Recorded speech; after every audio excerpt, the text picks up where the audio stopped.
For regular videos on ancient cultures and forgotten civilizations, please subscribe. A Serapeum, as you may know, was where the Greco-Egyptian god Serapis was worshipped. The Serapeum of Alexandria was built in the 3rd century BCE by the architect Parmeniskos, under the patronage of Ptolemy III. Well, Ptolemy Euergetes, as he was called, also had a satellite library made here at the Serapeum as an extension of the Great Library. This was when Aristophanes of Byzantium was head librarian. This site is marked by that massive red granite pillar. Now, everyone calls it Pompey's Pillar. It was a name that medieval travelers gave it, but it's not Pompey's Pillar. It has nothing to do with Pompey. It's actually a pillar dedicated to the Roman Emperor Diocletian, and it was erected in 298 CE after he saved the city from a famine by suppressing an uprising.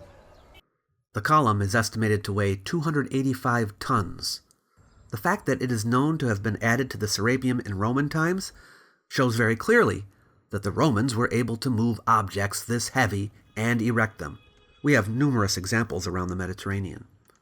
The name Publius, Eparch of Egypt, appears in an inscription on the base. We know this man was prefect here at some point between 297 and 303, so this helps us to date the column. Because the inscription is damaged, someone read Pompeios instead of Publius, and that is how the wrong name got attached to it.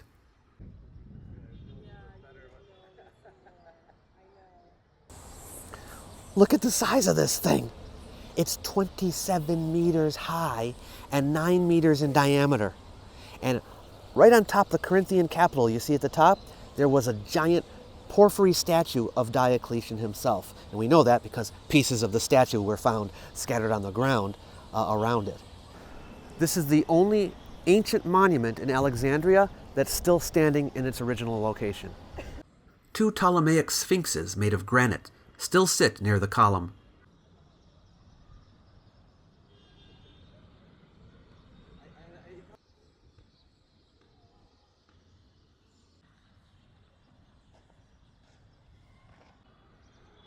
You can see the remains of the Serapeum, but not much is left above ground. Ah, but did you know that there are tunnels and storerooms below ground? Down there is where we believe books of the Great Library were held. Let's take a look.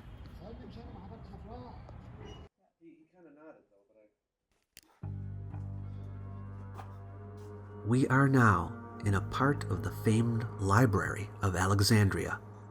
This would have been full of books. When I say books, I mean scrolls. The codex wasn't invented yet when this place was built.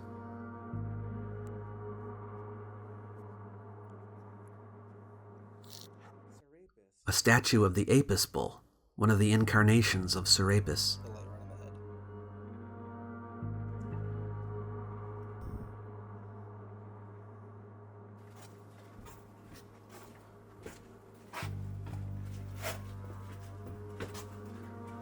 I didn't even know there were tunnels. In another section, we find underground catacombs, where sacred jackals associated with the cult of Anubis were interred.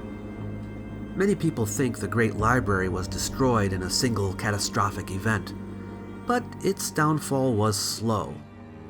Its decline started in the reign of Ptolemy VIII, when he expelled a large number of scholars from Alexandria because of what they were writing about him. They probably took some of the books with them. The Ptolemies after him did not give much care or attention to the Museion or library, and it lost a lot of its prestige. When Julius Caesar brought his fleet here in 48 BCE, Ptolemy XIII had the ships set on fire, and the fire is said to have spread to the docks and then to some houses. Some sources say many scrolls of the library were destroyed.